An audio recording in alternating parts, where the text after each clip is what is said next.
Where is mine? Okay, we're live now, so... But where is my presentation? I emailed it to you, remember? Yes, I will... It'll be quite useful when you're ready. Sorry. No stress.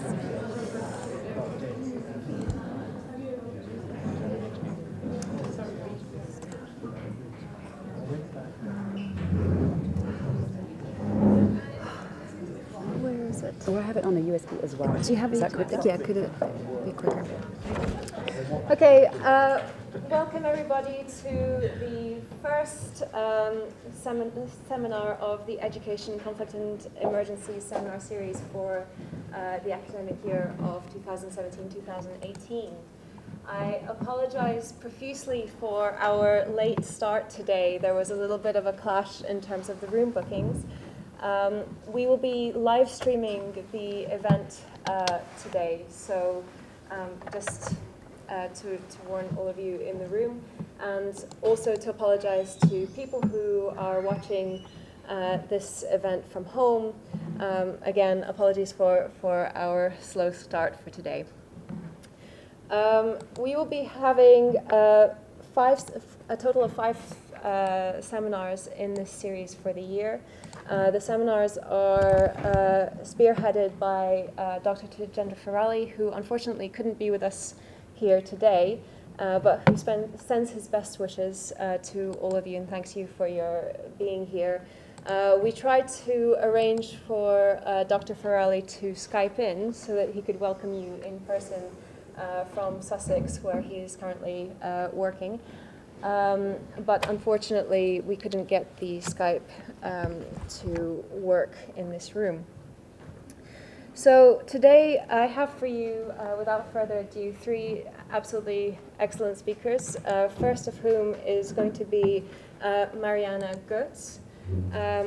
Mariana is the head of advocacy, is the head of programs and learning at the Aegis Trust? Aegis Trust, which I can't pronounce anything today, I apologize. She has over 20 years of experience in as a legal policy advisor, working on Sierra Leone, working on Rwanda, and working on various other conflicts in areas that relate to education, resilience to genocide. So without further ado, That's great, thanks. So perhaps I'll just tell you a little bit about, a tiny bit about myself. So I come into education sort of by a rather circuitous route. My background really is as a human rights lawyer working in conflict. I've worked a lot on transitional justice and the rights of victims. And that is where my kind of path crossed paths with Aegis, which works on post-conflict reconstruction and conflict, peace education in terms of within the context of conflict prevention. A little bit about Aegis. We'll just see how to move these screens on. How do I move them on? There we go. So Aegis was established really because of a link with the UK National Holocaust Centre, which is based in Nottinghamshire. Some of you may have been there or heard of it. Essentially, this is a centre which looks past at the Holocaust, and at some point, the mayor of Kigali visited and realised that something similar would be very useful in Rwanda to be able to talk about what had happened there. There was a sort of big gaping silence in terms of people's ability to speak about the past. So Aegis was set up to help establish what is now the Kigali Genocide Memorial, which is also the resting place for over 250,000 victims. So it's a memorial site, but it's also a museum, and it's also a place of learning where people can access information about the history of Rwanda and what happened during the genocide. So this also became, in a sense, a starting point for Aegis's peace education work. In a way, the young people in particular who went through the memorial, through the museum part of the memorial, came out with more questions than when they went in. And there was a real sense of, what do I do with this experience as they came out? So initially, a peace education program started off quite small, as sort of one-day kind of workshops to facilitate groups of students who were visiting the museum. And now it has developed into a much bigger program, which actually has seen the Rwandan government change its national curriculum to include peace and values education. And the current work is more around supporting that curriculum change. So it's extensively working with teachers in terms of training, particularly around methodology. So in a sense, the peace education program that Aegis has developed over time covers a number of areas and is very interactive. The first area is Rwandan history and questions like how do genocides happen, how do ordinary people become perpetrators. They look at something called the continuum of violence, which I will get into in a little bit more detail. Consequences of the genocide. What are the results, the sort of impacts that the genocide has had on society. And then the program, in a sense, revolves around very interactive learning and experiences almost through a number of discussions, role plays, exercises. So the process isn't one of learning, it's one of experiencing, really. So what we say that you can't teach peace, and there is no such thing as teaching peace education. It's more about experiencing and feeling it and experiencing some things for yourself. So, seems like some of the pictures didn't load up. Oh, there they are. Okay. So first of all, here you can see how the structure of the discussions is very much around groups. Something that is very notable in Rwanda is traditionally teaching was very much learning by rote, very much about knowledge, very much about memorization of knowledge. So there was a lot of the teacher saying a string of information and then the entire class repeating afterwards. So it was very much sort of the teacher speaking, the class repeating. So very, very important and central to the peace education program that Aegis has developed is the interactive nature of the program and the development of specific skills and values. And one of the main skills is critical thinking.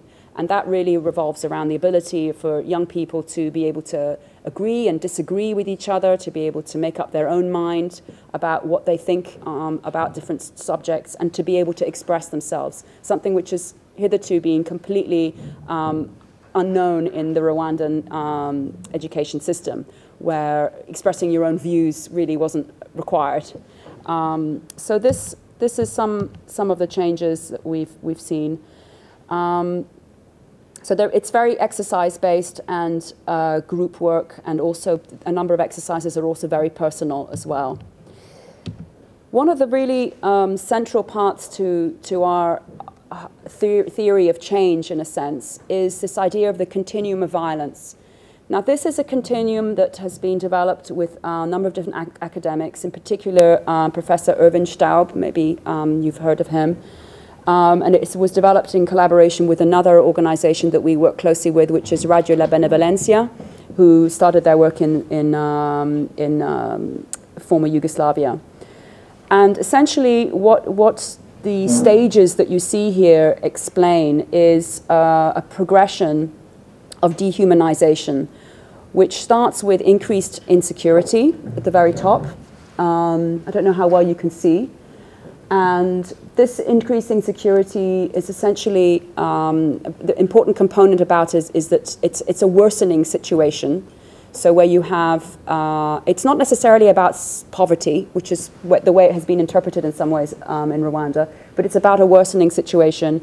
And then you have all this very common phenomena that we see in the Holocaust, we saw it in Rwanda, we see it in other places where mass atrocities that have been identity-based have occurred.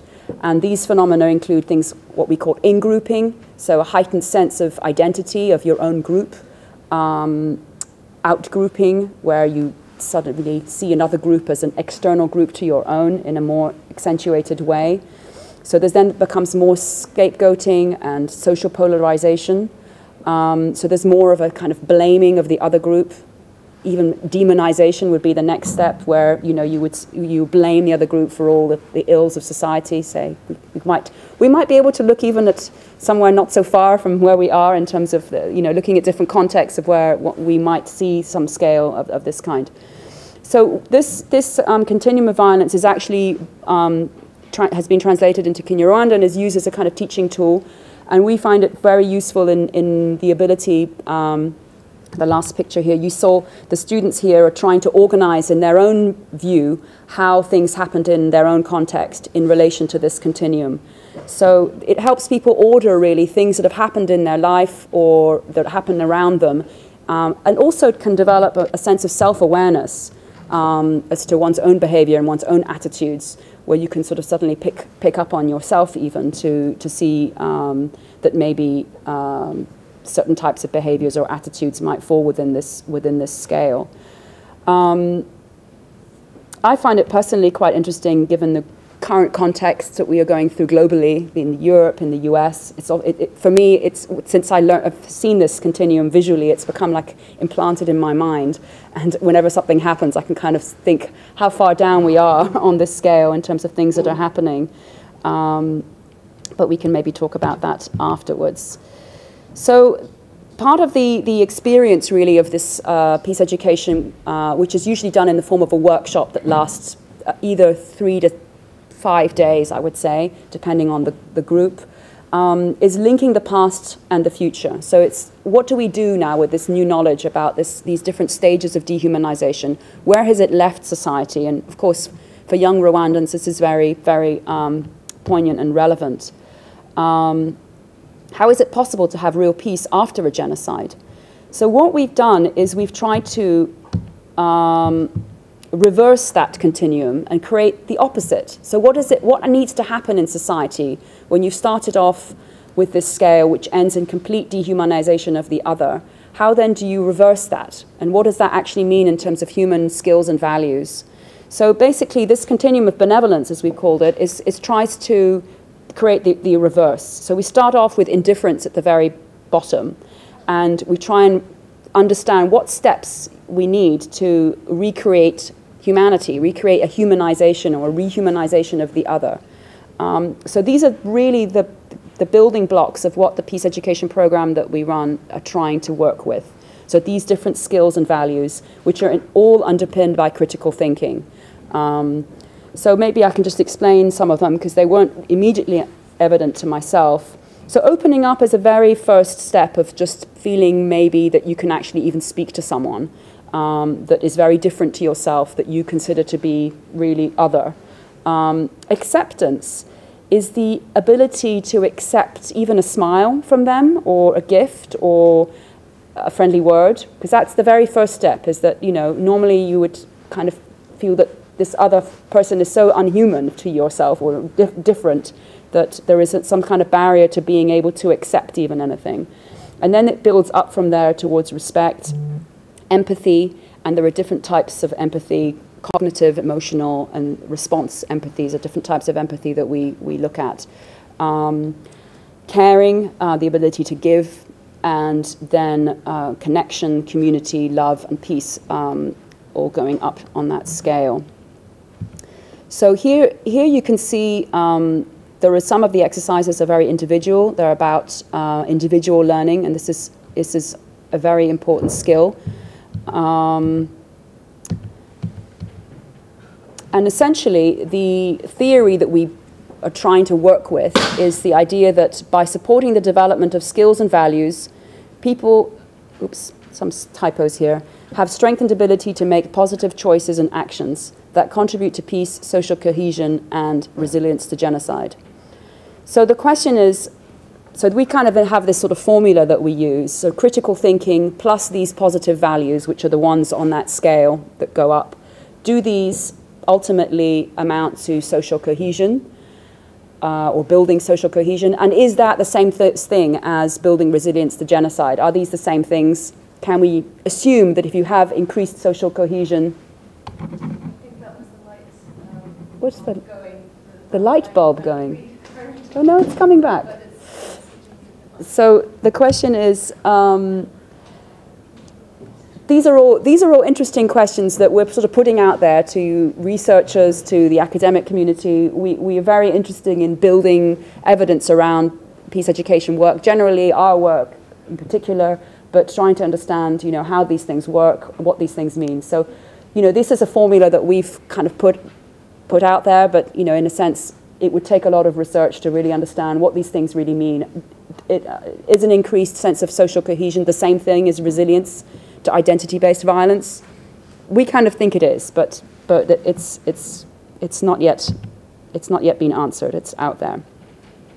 So sometime back this year, in February actually, we had a big event, a colloquium, to which there is a detailed report that is available online. I can give you the link if you're interested.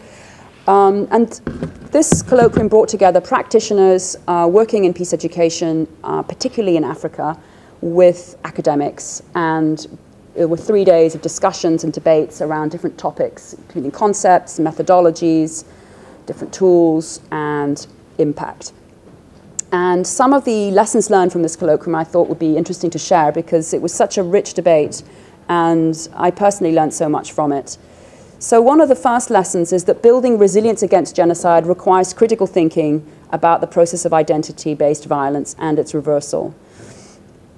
This goes back to the continuum of violence that we spoke about. Dehumanization is more likely to develop in the context of increased insecurity, which is not the same thing as poverty. So it's this increased sense of anxiety in society that is seen as the triggering factor, if you like. So it's the idea is that it's about a worsening situation. So it doesn't mean you need to be poor yourself. It just means to be that you are in a worse off situation than you were before.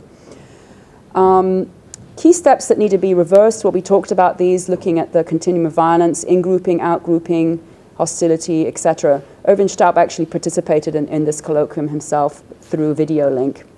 So he talked about his work, which really revolves around these phenomena. And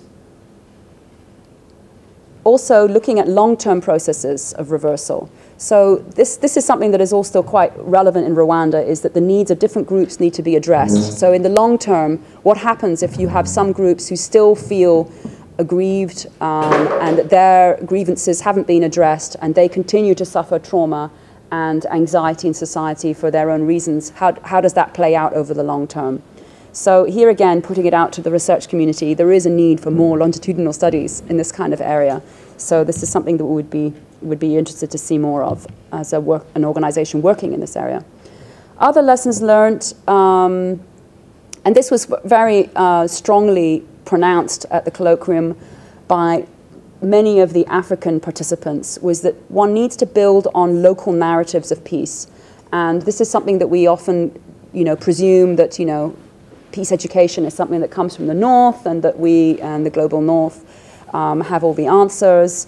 And actually that can be received with quite a lot of hostility, and in a sense is unhelpful and unfair and incorrect. There are very many narratives of peace, very subtle concepts of peace, and of different types of relationships that build towards peace that exist in African cultures, and I'm sure around the world. And in fact, when we were trying to translate the continuum of violence into Kenya-Rwanda, huge debates then ensued about different words that would represent these different emotions, like the sense of togetherness is, a very broad concept that we don't even have in English. So the idea is that we need to build on concepts that already exist as opposed to coming with our own ones. Some of the academics who were there, in particular, coming from the University of Haifa in Israel, were showing really interesting research about the different types of content. So content really matters in terms of peace education. They showed, and I think I've got a graph here, 2 different groups where they basically bringing Israelis and Palestinians together. And so the one group, they just spent time together, I think maybe a week or 2, what they called contact theory. So this idea that they would just kind of do things together, sports and activities, just to kind of get to know each other and break down animosity between the two groups. So this was just one group. The other group were then encouraged to do much more deep analytical work, part of which involved looking at other conflicts other than their own, and then being able to transfer back some of the concepts that they learned to their own conflict without being prompted to do so.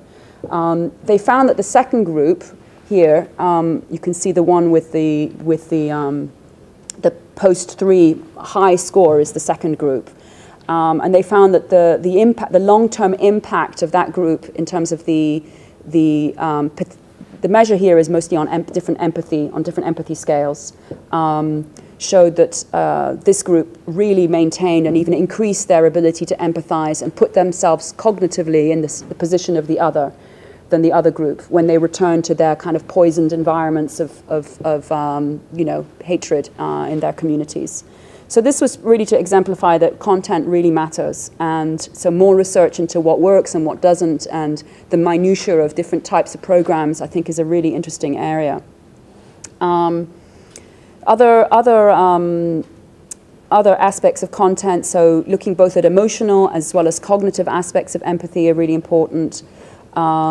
This ability to transfer one's own, to transfer another context to one's own context. They call these transfer skills, seems to make a difference.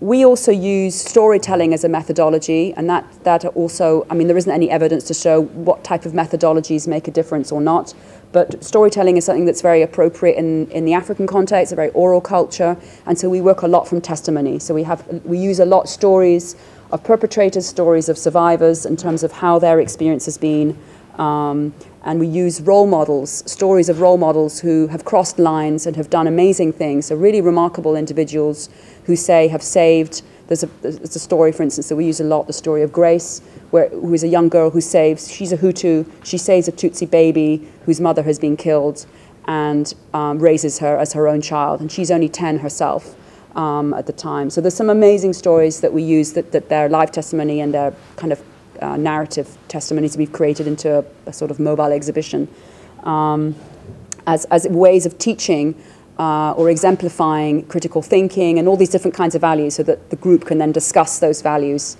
through a story. So that's something that we look at a lot. I think I'm going to end here. I'm sure I've way past my time. I'm not quite sure how I'm doing, but something that we're really looking at intensely is how to measure impact. This is something that for us is really important because we strongly believe, we see anecdotally a huge amount of evidence that people come out of workshops and do things, spontaneously that are quite remarkable. They take up initiatives that are really quite remarkable. And I can give you some examples of things if you like. How does that impact, how can you measure that impact over the long term? Can you say that this can be transferred into a conflict situation? So now Aegis is working, say, in Central African Republic. We are replicating, we've obviously adapted for the local context, the stories, etc. But in an ongoing conflict where even today there are reports of, tens of people being killed even just today. Can that work as a mechanism to help build peace and to help de-escalate or prevent conflict? So these are all questions that we don't have the answers to, and so any kind of research around that we find would be really helpful to the practitioners in a way to sort of know what's working and what isn't. Obviously, we do our own research as well, and but. I think there is definitely so much space for more understanding and learning of the impact. So some of the lessons that we learned from this is it's very important for organizations like ours and other practitioners to have a very clear idea about their theory of change so that then you can easily adapt some kind of analysis about the impact. So if you're very clear about what it is you're trying to change, then it's much easier to decide whether or not you've changed it or not, or whether that's worked. So that's something that was sort of honed in on a lot at this colloquium. We've also come across lots of different ways in which different organizations do their own monitoring and evaluation. And there's a lot of self-perception sort of studies and surveys where people self-report, you know, their own changes in terms of their abilities to think critically or their ability to speak about the past, etc.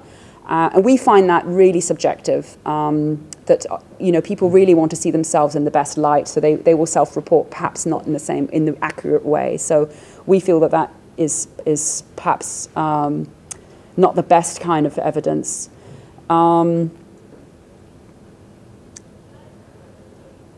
So yes, there's another big question that we have, which is, can changes in attitudes and critical thinking be an indication of increased resilience? So just because you change your attitudes, does that mean that your behavior necessarily is going to change? And so that's also something that's very difficult. I mean, we've thought a lot about how one could do research about resilience to mass violence. Because in a sense, you need a stress test to be able to see whether in real life that's translated. So, you know, we thought about countries like Kenya, where there have been repeated high levels of violence around election times, and lots of different initiatives being undertaken there, and trying to see whether, you know, they've had an impact given the next election, how that's played out. But of course, there's this big issue of what we call attribution and contribution. How do you know what has impacted upon what? How do you know whether one particular intervention has had a contribution? How do you attribute certain results to specific interventions or not when you talk about, you know, society at large like that? So these are all really big problems.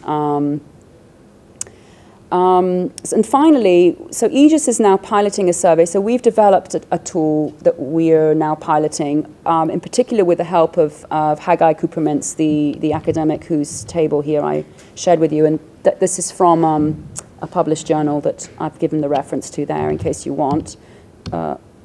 And this, we've now just really got the first preliminary results. We've basically done, we've used this sort of tool survey, which has a number of questions which aim at critical thinking, at empathy, different types of empathy, and of what we call personal responsibility, which is really about one's sense of personal agency, one's sense of ability to change things. So people, you know, whether people feel or not that they actually can influence a situation. So say there's a bullying situation happening, how much do people feel able to intervene or not? So that's sort of what we call personal responsibility, but it's more complicated than that, really.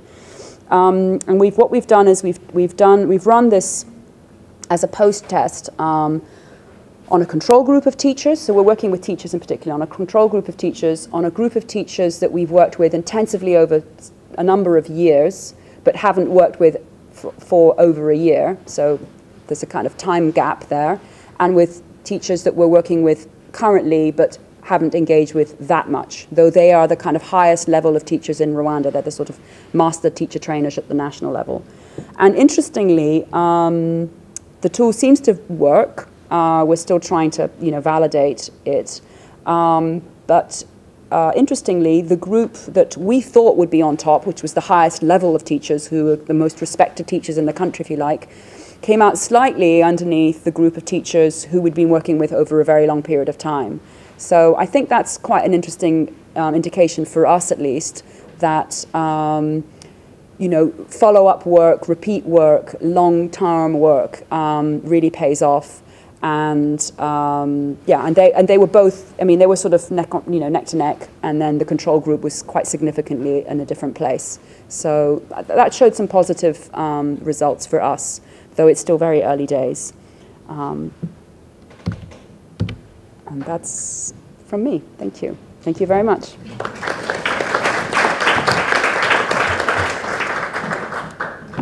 Just want to say thank you, Mariana, for an incredibly detailed and thorough analysis. I think the sheer volume of material that you covered was highly impressive. I will ask people to hold kind of critical questions until the end due to time restrictions. But does anyone have any kind of points of clarification that they need answered now? No? Everything was clear in the presentation, no kind of quick questions. Okay. In that case, without further rambling from me, I'd like to introduce you to Kigali Pels, who is a lecturer in childhood at the Department of Social Science here at the UCL Institute of Education. Kigali works on kind of issues relating to children and young people and violence in kind of conflict-affected contexts, particularly when it relates to rights. And I think that her paper is going to engage directly with Mariana's. Really.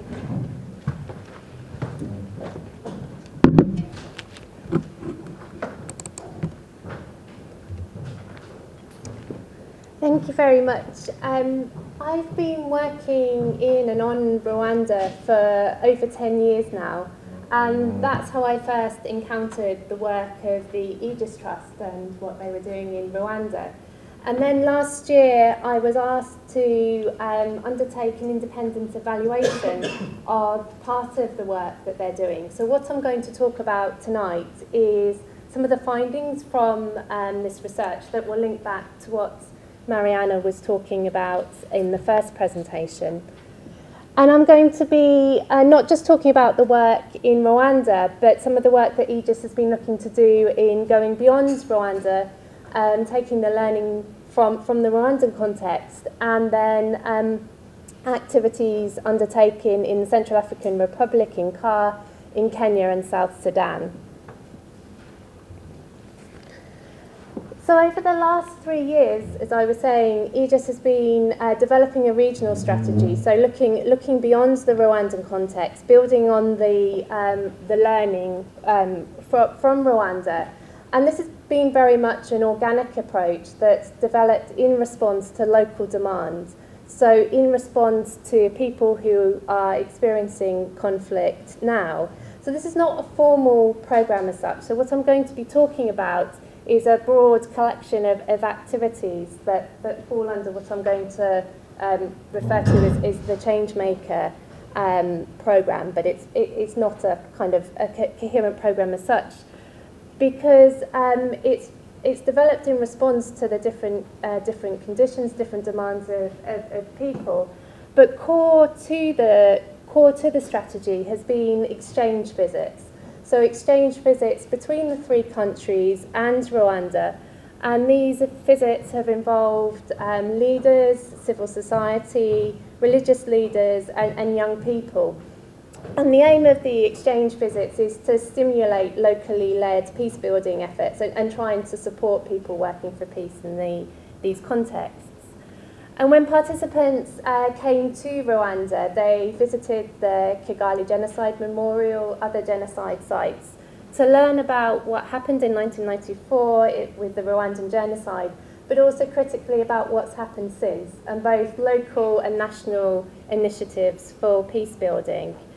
Other tools that were used were dialogues, so dialogues with survivors and with former perpetrators who've confessed about their role in the genocide, and to share kind of experiences. And in return, Rwandans have also been to the three countries and taken part in meetings there, again sharing their testimonies and experiences. In addition, coming out of these exchange visits, there was a walk for peace in Kenya, and I'll talk a bit about that in a moment. But this came out of the exchange visit, so it all formed part of the evaluation. And the name Changemaker that's been given to these collection of activities came from the responses of participants. So participants talked about how having taken part in this program, it enabled them to become a change maker for peace. So that's where the sort of name came from. So to just give a very brief bit of background, and this is very simplistic because of time constraints, so I can't go into much detail about each of the contexts, but to just give a bit of an overview. So as Mariana was saying, in Central African Republic, there's ongoing violence at the moment, tensions between anti-Balaka and Seleka groups and splinter groups. And religious leaders in Rwanda reached out to the faith leaders in Car and set up a dialogue, so trying to take the kind of experience of what happened in Rwanda and reaching out and saying, look, this can't happen here. And out of the basis of that dialogue, then Aegis was asked to come in and help facilitate and support that process. And so the exchange visits came out of that. In Kenya, Aegis has been working in the Rift Valley, in an area where cattle rustling and violence between different ethnic groups has been rife and was at the time increasing. And there was exchange visits with local leaders from this area. And then there was initiative of Professor Lokopel, who was a Kenyan academic who was based in Rwanda, familiar with Aegis's work. And he recognised kind of what was happening in the community and that something needed to happen. So he drew on the Kenyan tradition of peace caravans to initiate the Walk for Peace. And this was this kind of developed into a very big kind of project, and was a 522-mile walk that took place over, I think, about a month, and it crossed the 7 different counties, and people walked through areas that were quite insecure, along with local officials, and crucially, high-profile Kenyan athletes representing all the different ethnic groups participated in the walk and carried the torch for peace that you can see there in the photo. And along the way, dialogues were held with local communities, talking about peace building and the problems that the communities were facing. Rwanda, not to say too much about Rwanda, because Marianne has already talked quite a bit about Aegis's work there, but the Peace and Values workshops were included in this evaluation because there were similar sorts of change-maker activities, in a sense.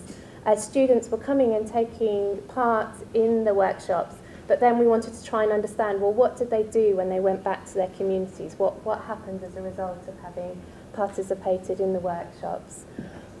And lastly, South Sudan, obviously continuing ongoing violence in South Sudan. And the focus of Aegis was contacted by a youth organisation and asked to come in and help facilitate dialogue there. And the particular focus of this activity has been between the youth, who feel very marginalised and frustrated, and the elders, the traditional elders, so trying to build dialogue. So, as Marianne has said, this area is challenging in terms of being limited evidence available of what works, and also the transferability from different contexts. It was also, it's a challenging area to work in because of the nature of conflict and the sorts of environments that you're working in, but also the sort of complexity of the environments, different actors involved, and also the nature of this program or this kind of set of activities. Because they evolved organically and over time, it's not like there was a sort of a framework established from the beginning. So trying to unpick a bit about what was happening was a challenge. There wasn't, for example, baseline data. So this was a retrospective, small-scale qualitative evaluation. Conflict sensitivity was a key consideration here. So being mindful not only of the context, the conflict context in which the evaluation was taking place, but also thinking about the dynamics of the evaluation and making sure that that wasn't going to have a negative impact on the relationships that Aegis had with partners and with local communities. And so what we tried to do was to draw on a number of different types of evaluation approaches to build up the research design. So drawing on strategies from theory-based evaluation, utilisation approaches and participatory approaches. And we took the Aegis's main theory of change that Mariana introduced in the previous presentation, and then adapted it for this particular area of activities. And drawing on theory-based approach, we tried to unpick the assumptions within the theory of change and to think about, to then evaluate them from the point of view of participants. So the theory of change, if people of influence are supported through knowledge, skills and values exchange visits as they work actively to break cycles of violence and peace, then they can develop insights needed to support behaviour and attitude changes of others in their sphere of influence, because they will share the lessons and perspectives of people who have experienced genocide and developed initiatives for peace building and reconciliation. A very long sentence, but what it's trying to do there is to try and understand the links in the chain. So how does it all fit together, and then to evaluate whether those assumptions hold when you talk to people. And crucially here, what we were trying to look at was whether people shared their experiences. So did they share their experiences from having participated in the exchange visits? And then did they do things differently, either themselves or the other people that they reached? And we did this through 2 phases. So the first was a 2-day workshop held at the Kigali Genocide Memorial, where we brought together participants from the 3 countries and Rwanda, and used a series of participatory methods, things like most significant change methods, to explore changes that had occurred throughout the programme, and also semi-structured interviews with the different participants. This was then followed up by more in-depth research in each of the, or in Kenya and in Kar and in Rwanda. And these were with people who weren't involved directly in the programme. So these were people who had not participated in the exchange visits, but had come to learn about what had happened through others who had participated. Because of the situation in South Sudan, at the time of the evaluation, it was when the violence erupted again. It wasn't possible to do this follow-up phase there. So what I'd like to just go through now is to talk about 5 key findings that came out of the evaluation. The first was the profound impact of participating in the exchange visits on participants. And we saw this in 3 different areas. The first in building knowledge and skills, so the critical thinking that Mariana was talking about. Critical thinking both on understanding the pathways to violence, so the continuum of violence, but also coming out of violence as well. And being able to take the lessons from Rwanda and to reflect on what was happening in the participants' different countries. So the quotation there from a lady in Kenya talking about how coming to Rwanda, seeing the role of the radio and kind of hate that was spread through the radio made her realise what was happening in Kenya on social media was potentially going in a similar direction. The second, changing attitudes and perspectives, so building empathy, being open to the other, expanding the sense of possibilities for peace, forgiveness, rejecting labels that divide people. So one of the participants from South Sudan was saying she realised that she always referred to herself by her ethnic group, and having come to Rwanda and seen what had happened there, that made her reject that labelling. And then thirdly, in terms of supporting new activities, and I'll talk a bit about that in a moment. The second area, again, building on what Mariana was saying in terms of the role of testimony and how powerful that is of a means of reaching people. So one of the things that participants talked about in terms of the Changemaker programme being so important was the fact that they were there. So as the participant from South Sudan said, we learn through hearing, through seeing, and through the experiences of others. So coming and actually seeing the bodies in the memorials, hearing the testimonies of other people, but also seeing what was possible. So going to the Reconciliation Village, which is a village in Rwanda where former perpetrators of the genocide live alongside survivors, seeing that despite the fact that one man had killed members of another family, that people had forgiven and come together and were living side by side, was really mind-blowing, really opened up participants' eyes to the possibility of building peace. And it was part of this kind of taking moral responsibility, understanding that as one person it is possible to make a difference. So a number of the participants talked about wanting to become ambassadors for peace or becoming apostles of peace. So are some of the quotations there that I've put up. And for some people, some of the participants were already working in peace-building activities. And so for them, this gave them a renewed sense of hope and encouragement in what they were doing. And then for others who had not been involved in this field of activity at all, this kind of, again, expanded their horizons. As the second quotation there from a student in Rwanda said, well, I didn't believe any of this was possible until I came here. The third area was strengthening existing and creating new efforts for peace and social cohesion. So there was a number of different things that participants did after having taken part in the exchange visits. The first was disseminating, so just sharing what they saw, what they experienced when they were in Rwanda. And then undertaking new activities. So things like in Rwanda there's community work where once a month everybody comes together to clean the community, undertake different activities. Using that as an opportunity, the young people use that as an opportunity to share their experiences. Similarly, in CAR, there were civil society organisations who used this similar mechanism for telling people about what they saw and what they experienced.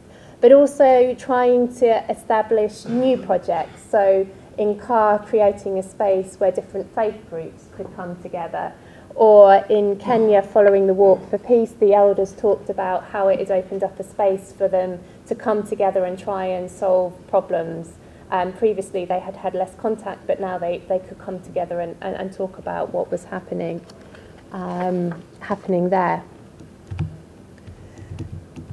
And then in terms of the multiplier effect, so in terms of did the project or did this group of activities reach beyond the immediate participants?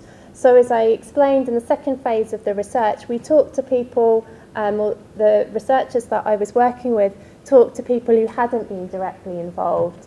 And they, particularly in CAR and in Rwanda, they, even though they'd not participated in the visit themselves, they talked about how they also felt able to share knowledge and skills themselves. So people had come back from Rwanda, had trained them, and then they were able to share those experiences also.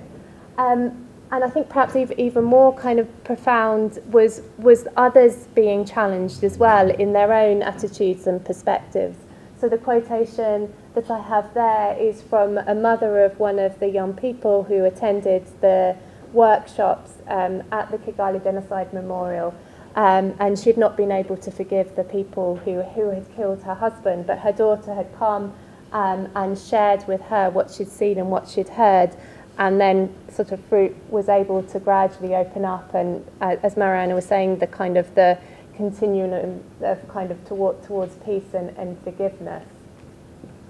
And I think one of the interesting things, particularly in CAR in Kenya, was also breaking down barriers, spatial barriers. So with the Walk for Peace, because it went through different areas, this made people feel a bit more comfortable then in being able to go to a neighbouring community. So before, they hadn't dared go there because they were worried that they were going to be attacked. But now they felt more able, because they'd been on the walk and because they'd had some interaction with groups from other communities, they felt more able to do this. And people also initiating their own projects. So this is people who didn't participate but also set up their own projects. So young people setting up peace clubs, for example. And then fifthly, the sort of challenges. And I think these challenges both come from the nature of the work that's being undertaken. Peace building work is very, very difficult, fragile environments and so on. And there was sort of three areas that participants identified in terms of challenges of this type of work. The first was in sustaining these activities. So as Mariana said about the need for continued follow-up and in reinforcing, they felt that there was a momentum about what had happened from having either participated in the Walk for Peace or in the workshops, but they felt that this needed to be sustained over the longer term. Challenge of funding this type of work. So the majority of funding in kind of the area of conflict is focused on responding to conflict, so humanitarian efforts after the event rather than on prevention. And often funding cycles are short term, and this type of work needs long-term sustained funding. And then the third area is the challenge of doing peace education and kind of an emphasis more on behaviour change in a context where they're really challenging political, economic and social problems. So the challenges of poverty, youth unemployment, lack of livelihood opportunities. So participants talked about how people felt they weren't so receptive to hearing these messages because, in the words of one person, well, people don't listen if you've got an empty belly. So thinking about how to maybe bring alongside peace education work with other types of interventions. And then lastly, to finish, just some brief reflections on what I think has come out of this evaluation and kind of offers some challenges or for things for us to reflect on in terms of peace education and peace building work. The first, the importance of reaching the right people. So if your approach is based on a multiplier effect, you need to make sure that you're bringing together people who are in a position to influence other people. And this worked particularly well in CAR, where in partnership with local organisations, the people who came together represented different faith communities, journalists, the leader of the women, the women's organisation, the youth, and so on. So it covered a broad spectrum of interests, and that made it particularly successful in CAR. Secondly, I think then there's a challenge in terms of if you want to reach people of influence who might typically be older people, but then also balancing that with the vital role of young people who often feel frustrated and are indeed marginalised. And one challenge here, particularly I think in Rwanda, is if you're working through the school system and particularly through secondary schools, when you get large numbers of young people who leave school, drop out of school, then how do you make sure that you reach the most marginalised of young people? The third one I've mentioned already in terms of the kind of political and economic drivers of conflict. So yes, the importance of individual responsibility, but also the wider context. Now, one organisation can't do everything, but thinking about how to bring together peace education programmes with other types of development activities. And I think a question for research is thinking about what kind of package of interventions work well together. What are the different components that you need? Talked about sustainability already. Fifthly, the embedding approaches in communities. So again, thinking about the longer term. One thing that in both Kenya and CAR, participants were very inspired by the Genocide Memorial in Kigali and wanted a similar space within their own communities. And this didn't necessarily have to be something on such a grand scale, but they wanted to create this space where people could come together and talk about what they'd experienced, but also their hopes for the future. And then lastly, challenges for research. So obviously, this was just a small-scale evaluation, qualitative evaluation, retrospective. Although one of the advantages with this is that we talked to people quite a while after they participated in the exchange. So we had a chance, they'd had a chance to kind of go away and either do something or potentially forget. So it was helpful from that point of view to have a bit of a time lag there. But I think it's challenging when you're working in an environment where things move quickly, or the approach is organic, so how do you then try and build in research from the beginning so you can capture some of these changes as you go along? And I'd echo what Mariana said as well about the need for longitudinal evidence following things over time to really try and capture impacts and changes into the future.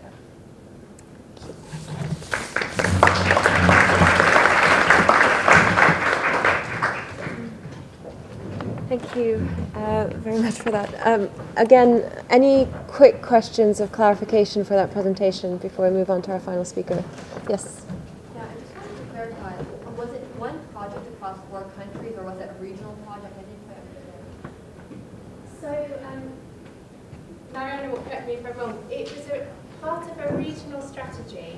So the strategy was to try and take learning from Rwanda and engage in other contexts. But the way that Aegis works is very much in response to local demand. So Aegis doesn't kind of go in and start implementing a project. It's in response to local people, to what they ask for. So Aegis had the strategy, but then the shape it took was kind of a bit piecemeal in the sense of first there was escalation of violence in South Sudan, and people were reaching out for help there, and in Car similarly. And so it wasn't designed as a program of we're going to do a walk for peace here and we're going to do this and there. It kind of evolved more organically. Does that make any sense? Well, I think that we've been very fortunate in the first 2 opening papers to hear about some of the complexities of working in a conflict-affected context from a peace-building perspective. And now we're going to make that conversation even more complicated by introducing the international dimension. Our final speaker is Stephanie Bengston, apologize if I've mispronounced it, who's a research scholar at the Wittgenstein Center of Demography and Global Human Capital.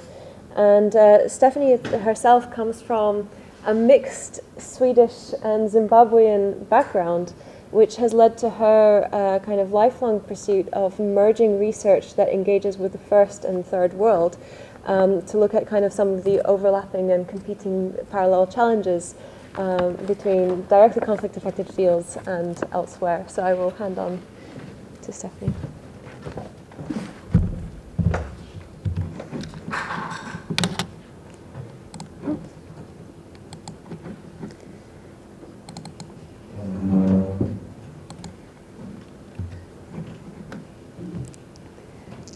Okay, so we've just heard a couple of really powerful accounts about attempts to change hearts and minds at the local level through education. But what I'd like to do tonight is to take a step back and to think for a moment about how we can change hearts and minds at the global level in terms of how we ourselves as researchers, practitioners, policymakers explore approaches to education. Specifically tonight I'm talking about refugees and vulnerable migrants around the world. So in the 1945 allegorical novella Animal Farm by George Orwell, 3 young pigs by the name of Snowball, Napoleon and Squealer follow in the footsteps of the recently deceased prize-winning boar, Old Major, and they decide to found this movement of animalism. And they come up with 7 principles, concluding with the 7th principle: all animals are equal. Okay? But as the novel progresses and the pigs become more and more human, they keep modifying these 7 principles until they are left with one. So they move from this wonderful utopian, egalitarian existence, and they come to one single commandment. All animals are equal, but some animals are more equal than others. So 2015, in the development discourse, in many ways represented this massive sea change. We've come a long, long way from the Millennium Development Agenda, which I can tell you, after having researched this quite extensively, was actually drafted in the basement of the UN by a couple of very powerful players.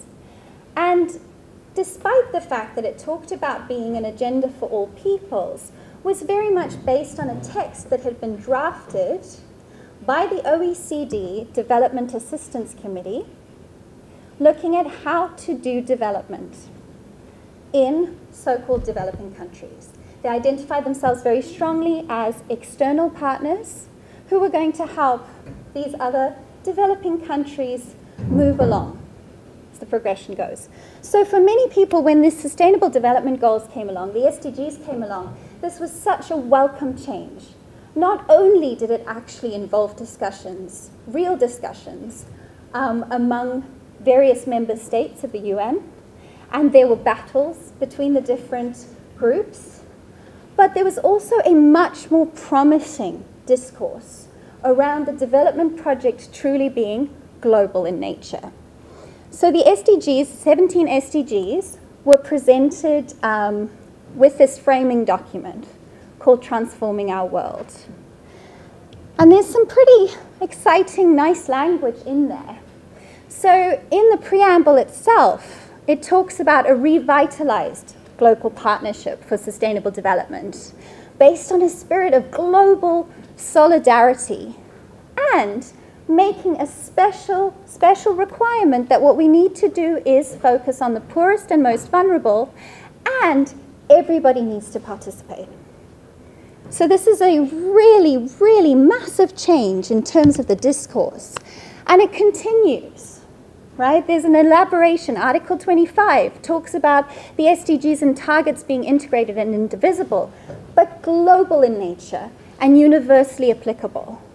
And this is really interesting, introducing this idea of context, that people have different realities, different capacities, levels of development. Not so happy with that expression, but certainly I would go with different levels of income, but that we should all be joined by this global level of ambition, right? And that we need to continue to consider the economic dimensions, the social dimensions, and the environmental dimensions, and recognize that there are certain countries, looking at one here, one across the way, the Atlantic, that have done a lot more to damage the environment, for example. And now we're expecting other countries, poorer countries, to pick up the slack, right?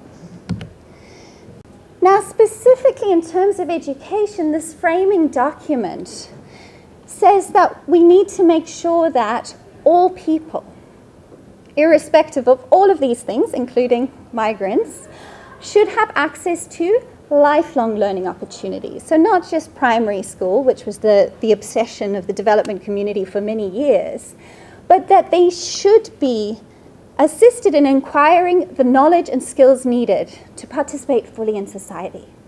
This is a pretty powerful vision.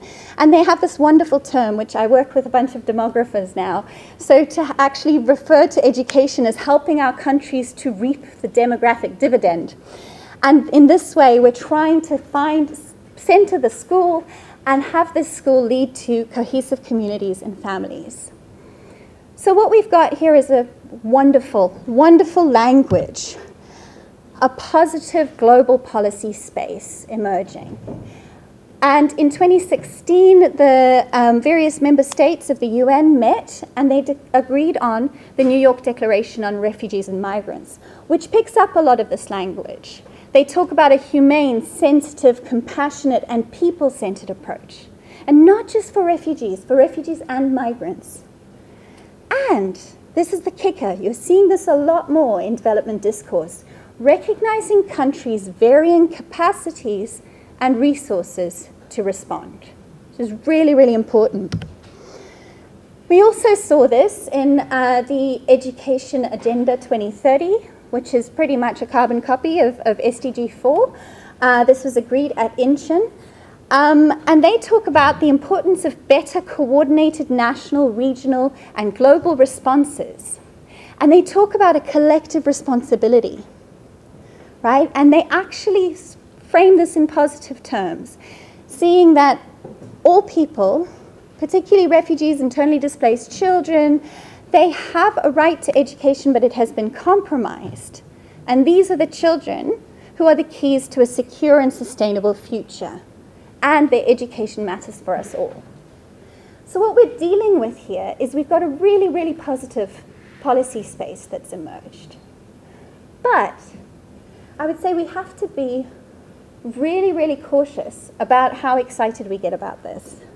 We actually need to start a radical mind shift, because otherwise we are going to end up with a whole bunch of, but some are more equal than others happening.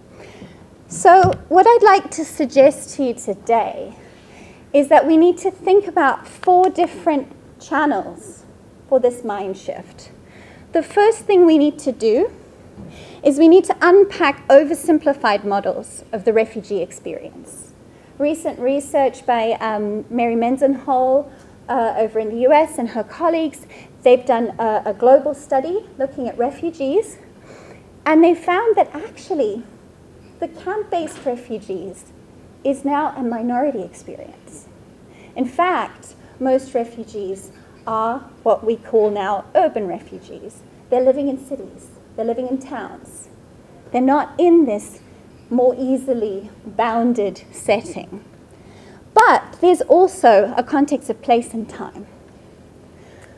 Secondly, we have to start to acknowledge the disproportionate burden borne by the world's poorest communities in addressing the global refugee displacement crisis. And in fact, that is what we all agreed to, apparently. Third, we need to challenge the binary thinking whereby developing countries are seen in deficit terms. I think Mariana was getting at this earlier, that this is not the fact that these are the countries that are the source of the world's problems and that we're somehow coming from these high-income contexts, these more developed contexts, bringing the solutions with us, right? There is, in fact, a lot of creative work that is happening across the globe. And finally, 4, we need to critically engage with the role of education in relation to migration in various contexts, particularly along the socially constructed north-south divide. Now, I mentioned the global study done by Mendenhall and her colleagues. There's also a global study done by Dryden Peterson. My colleagues and I also wrote a global study. But guess what all of those things had in common? High-income countries were missing. They weren't considered in the global context. And the argument is, well, there are, 86% of the world's refugees live in low and middle income countries. That's why we're focusing on these. But it is still a way of moving the locus of the problem to low and middle income countries.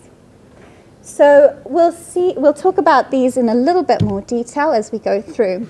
So the first question to think about is there a typical refugee experience? What do we know about this term when we deploy this particular term? Well, first of all, there's an issue of time. There's more and more research suggesting that actually the average time spent by refugees is between 17 and 20 years, right? That's a huge, huge amount of time. But it's an average time. So some people are not spending as long. Some people are spending longer. There's also extreme variations across contexts. Oh no, it looks like this has, I'm sorry, this has saved my old version. Sorry about that. I was having some technical difficulties.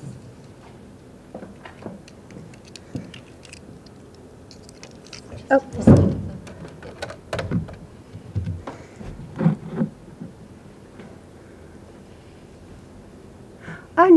That's all right. I just forgot to delete a slide. How's that? Sorry. Only one of the very many technical difficulties that were our fault today. Well, there we can see that clearly the source of all good knowledge and expertise is not high-income countries. Being from Sweden, look, I completely messed that up. But anyway, so in some contexts, refugees and migrants are characterized by constant mobility. This is a very typical feature in Europe right now. People are constantly on the move. While in others, they actually lead relatively sedentary lives. I mean, certainly the Palestinian refugee context has been going on for generations. So some people are born into camps. They're not actually mobile. They stay in one place.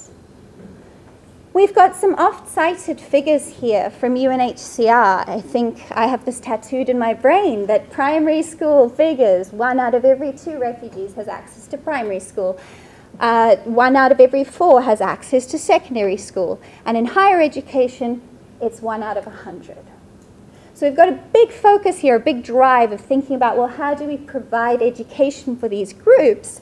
But in reality, there are such extreme variations across contexts. Depending on which country you go to, access rates might be closer to 100%, depending on the community. And when you think about the fact that depending on whether these populations have constant mobility or not, are sedentary, depending on the communities in which they are hosted, it's going to have a huge difference. Also, there is still a tight legal definition of the term refugee that is particularly deployed in European context and high-income country context to mean somebody who is either escaping conflict or escaping persecution in their country. But in actual fact, when we're dealing with refugee contexts in, across the world, there's been a blurring of boundaries in recent years between refugees and migrants. Certainly in high-income contexts, we hear the term economic refugee, economic migrant. We certainly hear about climate refugees starting to happen. And this, according to Mendenhall and her colleagues, requires us to shift away from viewing certain groups, like urban refugees, as a discrete target population, and starting to recognize that there are actually multiple overlapping vulnerabilities. I would argue that there's an urgent need to interrogate the seemingly arbitrary distinction between forced and voluntary migration. Because if you've seen someone who's emerged from extreme poverty, they would be classified as an economic migrant. But surely they too are fighting for survival. Surely this is, especially in the global agenda, where we have defined poverty as the #1 goal. Ending poverty is the #1 goal. So when somebody flees extreme poverty, surely they are doing this as a means of survival. So then this brings us to this next point, right? That where are the world's refugees? Who's doing the heavy lifting when it comes to refugees and migrants? And there was a report, so these figures have now already changed, but this was released a few months ago by UNHCR. And they were looking at the countries that host the most refugees. By far, #1 place is Turkey.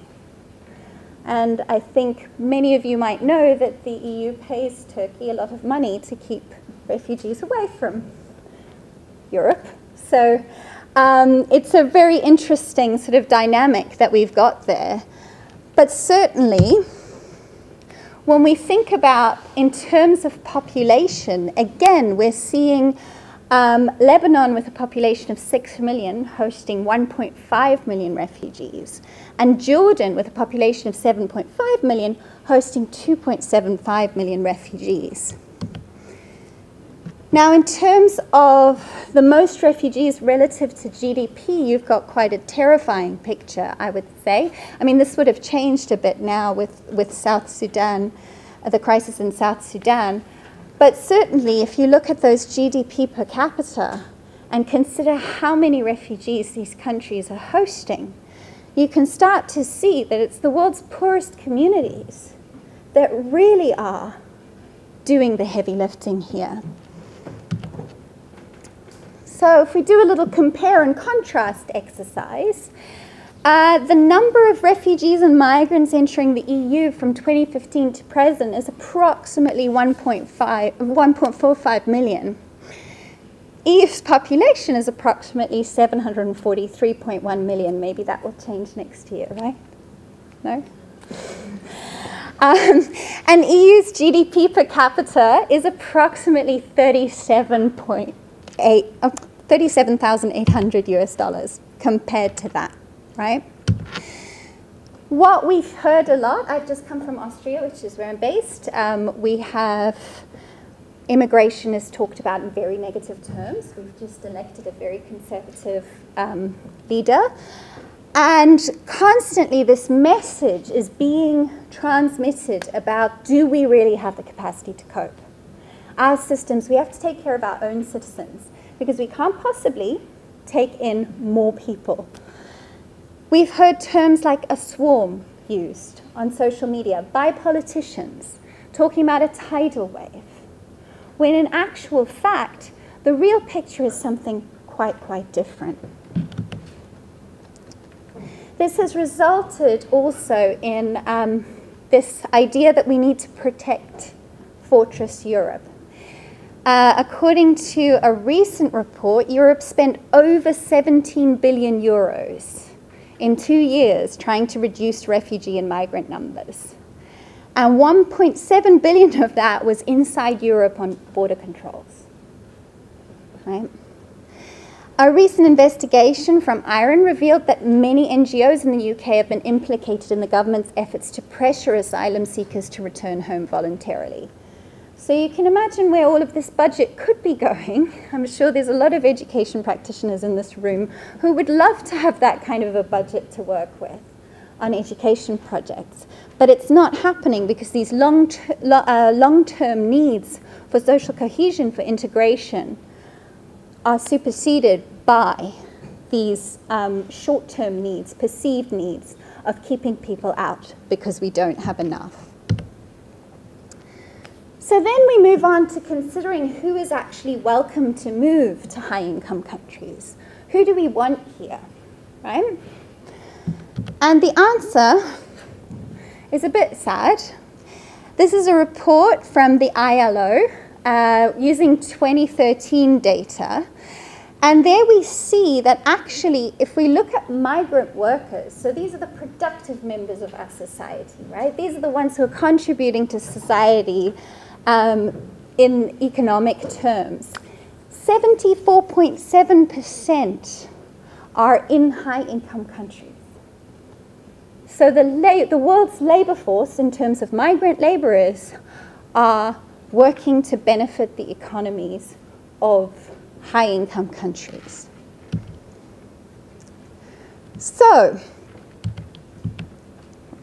this is just a couple, I don't think anyone can read that, but this is the problem that as I see it, is that in many ways, when we talk about education in low and middle income countries, when we're talking about refugees, we are talking about the right to education, we're talking about delivering education, right? We're talking about how do we provide education?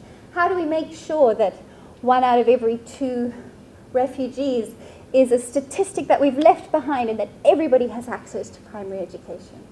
But in shifting to high-income countries, we've suddenly moved from treating education as a right to it becoming a bargaining chip.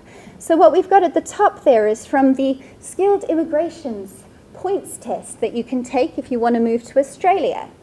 There, you can see that a doctorate from an Australian educational institution or other doctorate of a recognised standard gives you 20 points, which is quite exciting. Just below that is the Canada test, where a PhD gets you 25 points. And then this rather lovely article about if President Trump would let you immigrate to America. Bad news for me there, because I have a doctorate, which would get me lots of points in Australia and Canada, but in the US, mine would have to be in a STEM subject, right?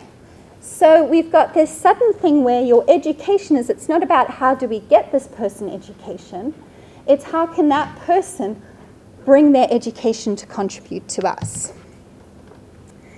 So Some people will argue that actually it's a great thing that workers are coming from low and middle income countries, that they are contributing to high income countries' economies, yes, but they're also sending back remittances. However, we see some pretty disturbing examples.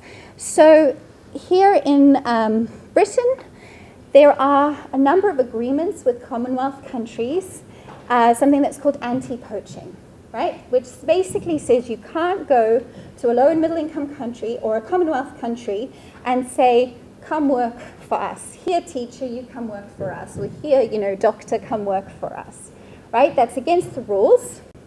But what ends up happening is that Britain has in fact recruited more than 5,500 teachers from South Africa, Jamaica, Zimbabwe, Ghana, and Kenya. That was just in 2003. And I think something a little bit more disturbing is that in 2005, a report by Save the Children and MedAct estimated that Britain had actually saved over £100 million in training costs from Ghana alone, getting medical staff, right? So if you have a Ghanaian GP trained in Ghana, they're coming to benefit the British health system, right? And this is a great loss to Ghana's economy. So here's the High Commissioner for Refugees, Filippo Grandi, and what he said in an interview a few months ago was that today we face not so much a crisis of numbers, but of cooperation and solidarity, especially given that most refugees stay in the countries neighbouring their war-torn homelands. So what I would like to suggest to you today is that this is where we need to turn our attention. When we say global, we need to mean global. And we need to actually consider realistically what it means for people to be allowed to move, right? Mobility is great. I mean, I'm super migrant. Like, I've lived everywhere, pretty much. But I'm very, very cognizant of the fact that I come from a good country for that. I'm Swedish. So many people want Swedes, right? I don't have to get asked these uncomfortable questions. I don't have to justify my reasons for wanting to move, right? So mobility for me is something that I get to benefit from. I get to benefit from all of these experiences. But for other people, they get judged more harshly. And we continue to look at this problem in a binary sense. We think about providing education as a right. In low and middle income countries, we tell those governments how to be running their business. But in our own contexts, we continue to see it as something that, no, you have to have the right education level to come here. So just to leave you with my principle of new humanism is that all humans are equal, full stop, and that's where it needs to end. Thank you.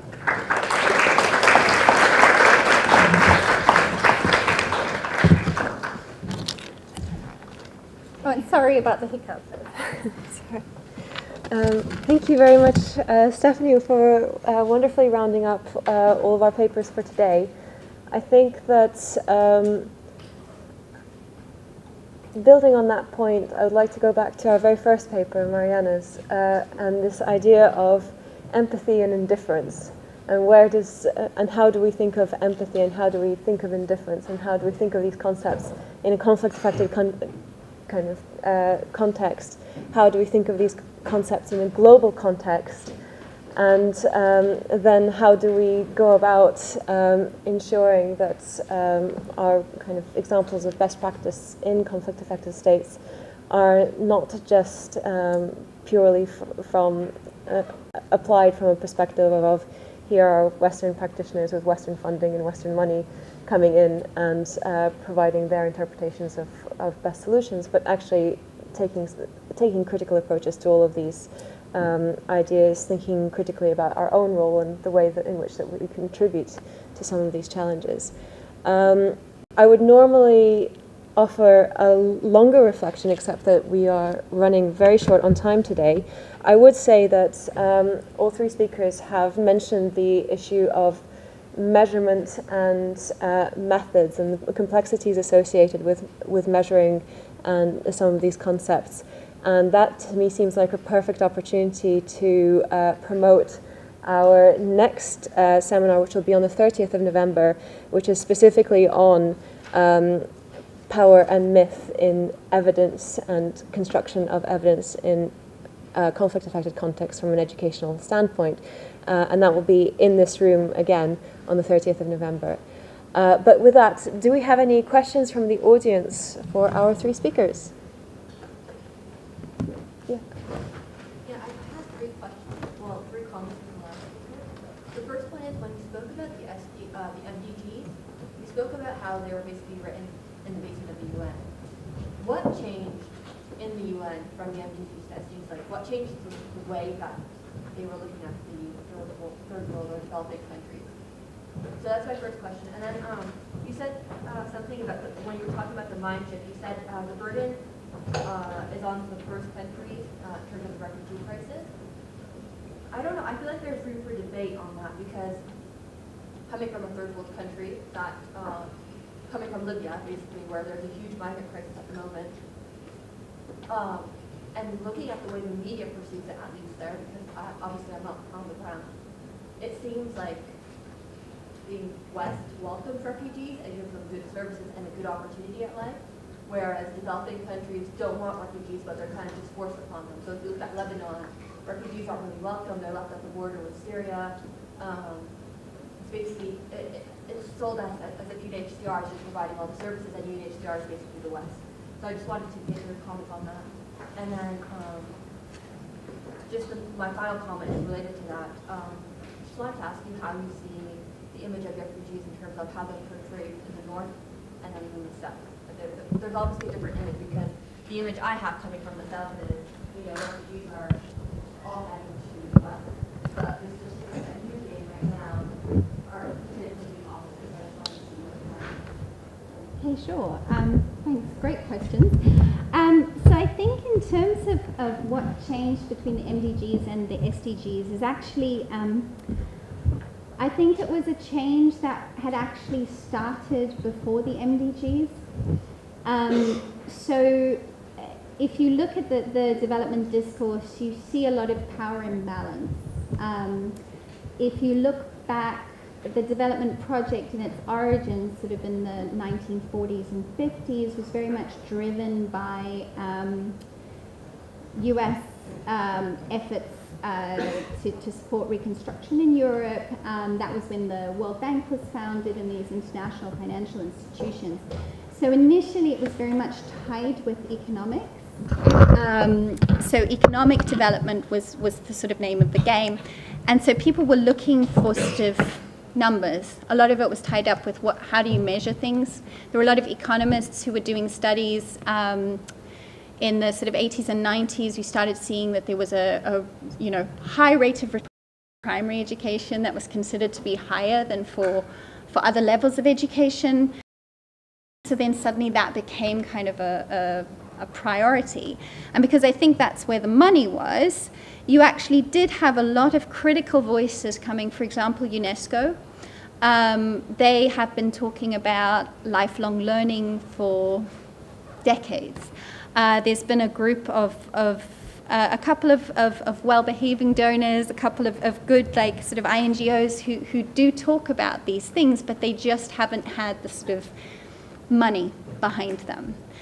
And then this issue of measurement is a really important one because, of course, it's how do you measure quality education? We have these discussions all the time. So I think when people can latch onto something that they can say, look, the studies say X, and this is how we can track it. So I think what started happening is there was quite a shock to the system as people realized, particularly when it came to education, that while there were more people in school, suddenly you had a situation where half of the people who couldn't read and write were actually in school. So it expanded access without looking to quality. And I think this was happening in a number of sectors. So it really started this sort of conversation and finally sort of pushed that forward.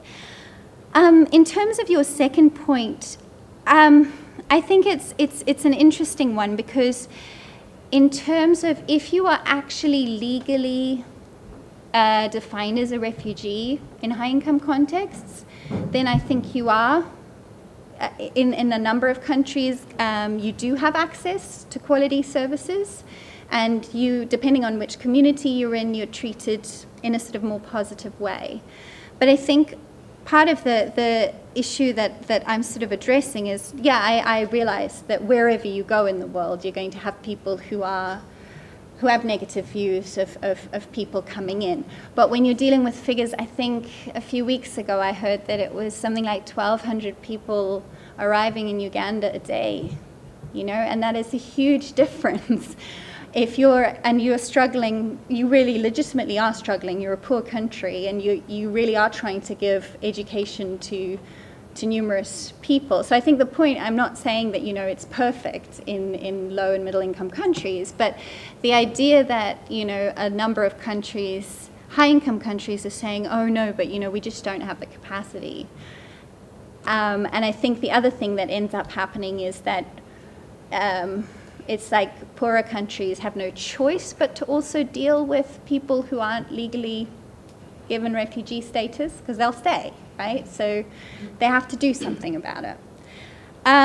In terms of your third question about how refugees are portrayed in the North versus the South, I mean, I think it's, again, it's quite context dependent. I think it's, I know in the UK last year when when the UK had agreed to admit child refugees from Calais, a number of people were about, these are not children, and, you know, that this kind of like very negative rhetoric. So I think in a lot of high-income countries there's an idea that you have to somehow be deserving as a refugee, that you're not sort of treated on like terms as a human being, that you have certain rights. It's kind of like you have to demonstrate that you are the most vulnerable, that you are, you know, that you're not just somebody who's like a normal person who led a perfectly normal life, but you have to somehow have been like, oh, you know, everything has gone wrong for you, and you're a child, and, you know, you're missing both your limbs, and that kind of thing. There's this idea that, you know, it has to be this deserving, genuine refugee, rather than seeing this as an issue of rights. Yeah, and I think in other contexts it's very dependent. Like I know in Kenya, you know, in some areas people feel that Kenyan, like pastoralists and seasonal labourers are now doing worse than refugees. So then there becomes that kind of resentment. But yeah, I think it's very context specific. Yeah, I wonder if Mariana and really could engage with that, and the idea of, is that something that you're seeing in your work, and how do we kind of build on this kind of need for broader approaches, not just necessarily education focused, but broader community engagement, and kind of how, not just across migrants and non-migrants, refugees and host populations, but also potentially nomads, pastoralists. How do you engage with that in your work? Well, for Aegis, this is a really important topic, because our work really was born out of learning about the Holocaust and this, you know, breakdown in society in Europe, which was also based on this idea of the other. And in a sense, there is an increase in extremism in Europe of, you know, far-right governments, you know, increasingly, and we have the same. I mean, Brexit is kind of fueled by that, and there is very much the sense of, also in America with Trump, etc. So I think that for us there's a very clear linkage between the work of the Holocaust Centre back up in Newark, in Nottinghamshire, where Aegis was, in a sense, conceptualized, and the work that we do in Africa. In a sense, you know, there is a vast amount of need today in Europe to do work on rehumanizing the other, or as you know, Eastern Europeans, or, you know, whoever were youth, or, you know, whoever we're trying to demonize at the moment. But this is, you know, this sort of sense of in-grouping and out-grouping that I was talking about in the continuum of violence is something that is very much on the increase. I just saw something yesterday that made me jump, and it was about some chain of fast food which had only British chicken. So it was all the chicken was British, you know, and it was some kind of sales pitch, you know, and it was fast food, very kind of, you know, cheap fast food.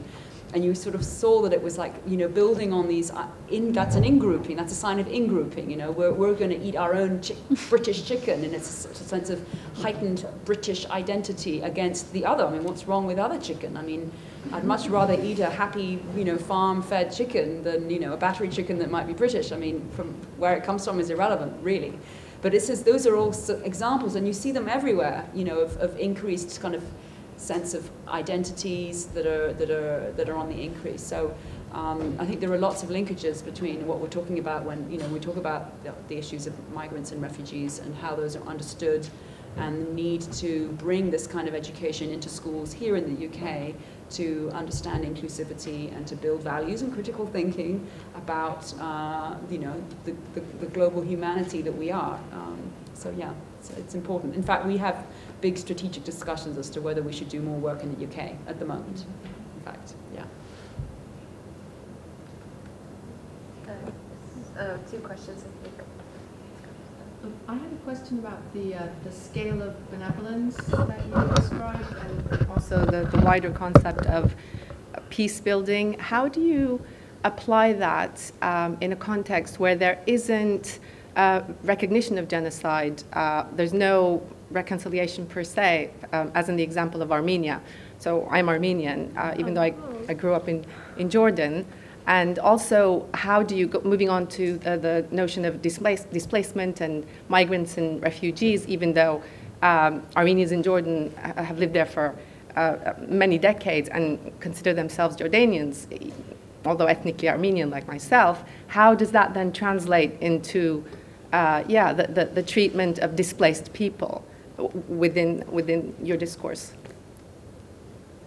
Well, the work that we have done in Rwanda starts off with the building of the Kigali Genocide Memorial, which has this museum part, which looks at history and a recognition of grievances of different groups, and maybe somehow gives indications as to how genocide might have occurred. So I think we wouldn't be able to do peace education work without having the resource of the story, you know, which recognizes, in a sense, what happened, even though that is highly political in Rwanda, as you may imagine. But I'd like to say that actually there is, in one of the rooms in the museum, there is a part on the Armenian genocide is featured there amongst the other genocides that are covered in the museum. But I think without recognition, without being able to talk about the past, it's very difficult to move into the future. So I mean, in a way, the two are linked. You know, there needs to be some understanding of how ordinary people can commit genocide before you are able to understand how to reverse that process. I think if there is a denial of the genocide in the first place, it is very difficult to open the conversation. And that is the reason why the Genocide Memorial in Kigali was built, which was to begin this conversation. So yeah, I don't think I have the answer. We had another question. Thank you so much for your presentations. Of course, like the topic about genocide is really hard for me as well, being an Armenian too. Yeah, so I think the country and the representatives of countries where they experience the genocide like on their own have clear idea what's going on actually. And sometimes like there are situations when we are even on the first step, like the step of acceptance, as you mentioned, because some countries and the country who is committed even didn't accept it, didn't admit it, as you know for sure. Yeah, and I'd like just to said regarding like how for instance, when the country where the genocide is committed speaks about it, it's quite different when other countries speak about this. And when they make others to know about that, when they illustrate the facts. So what do you think, which is the right way to make all the people to be aware of what has happened, and like not make the people who had suffered from genocide to be voiceless? And second question regarding refugees. Actually, recently on October 16, as it was World Food Day, I had a chance to be present at a seminar devoted to inequality of hunger. And there were experts who showed like what kind of food refugees usually get. And it was just 20 kilograms of rice, beans, and buckwheat, if I'm not mistaken. The experts have just come back from Uganda, and they were like with fresh examples of what's going on there. And they mentioned that this is all the food the refugees usually get, and nothing more. Like no proteins, no meat, no fish, no fruit and vegetables. Yeah, and they were talking about like what to expect, what to offer, and I'd like just to know, like, we all know that providing them with food is not the best solution and is not what they need, like, for during their life. And what about job market? Like providing them with jobs, like giving them chances to earn their own money. Because no one can provide with food like youth or people who are actually with no disability, and they can work, they can be full part of society. So what's going on with job market for the refugees? Thank you so much. Two questions for those who didn't hear at the back, potentially.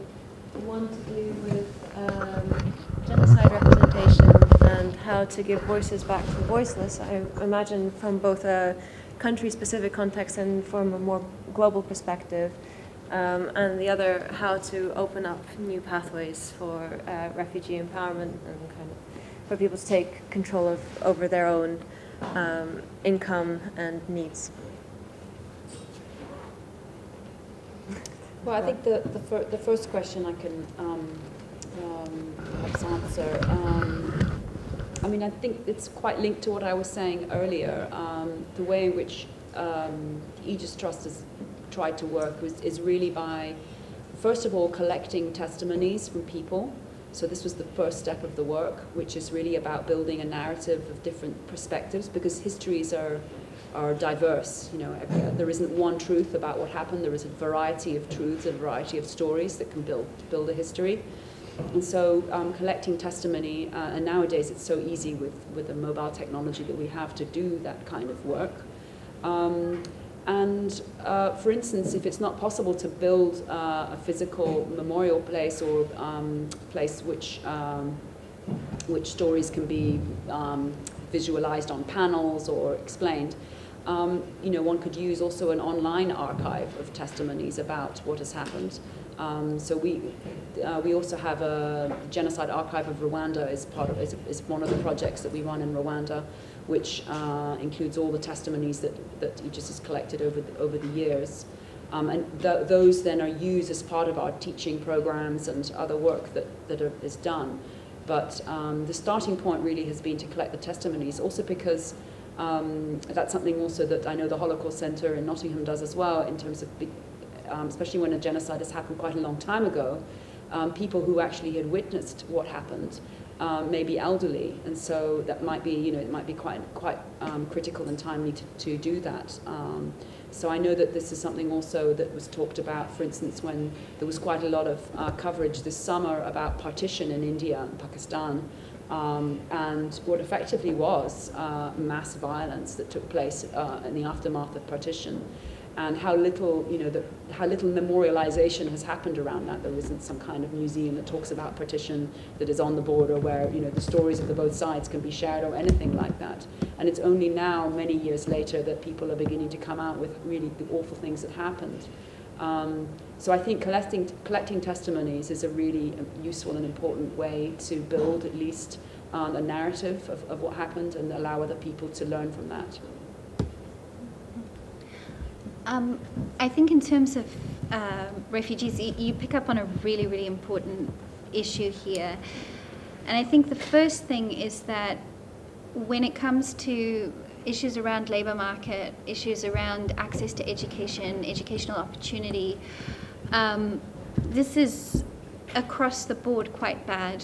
I know that in certain countries in the Middle East, there's major problems because refugees then don't have the right to work, and as you say, a number of them are healthy and want to work.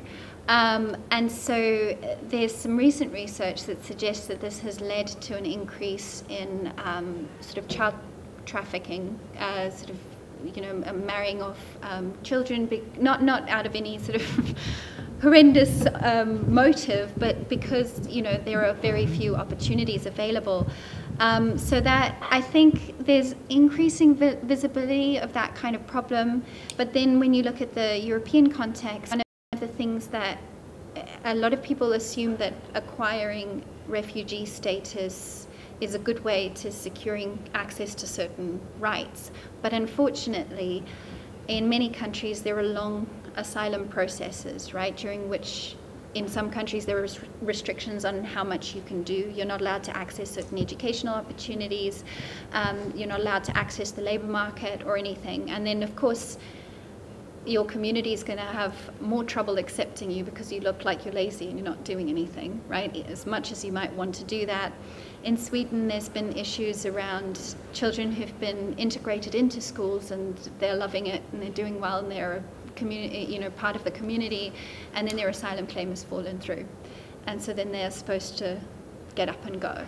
So yeah, it's a major problem, and thinking about just addressing short-term needs is problematic. And I think that speaks to the bigger picture of the SDGs, which is also problematic. In the framing document, they're referred to as integrated and indivisible. But the reality is that, like, people are working in silos. So you've got a community within working on nutrition who are like focused on nutrition, when in actual fact there've been a number of global surveys that suggest that actually education is something that a lot of people want. They want access to labour market, they want these types of things, that food and healthcare, yes, these are good things, but you know what we actually want is those other services. Unfortunately, I think that's all that we have time for today. But I'd just very much, one more time, like to thank our three speakers, Mariana Goetz, Kirili Pels and Stephanie Bengston, as well as Ganesh Katka, who has been doing our live streaming on YouTube. So again, thank you very much to our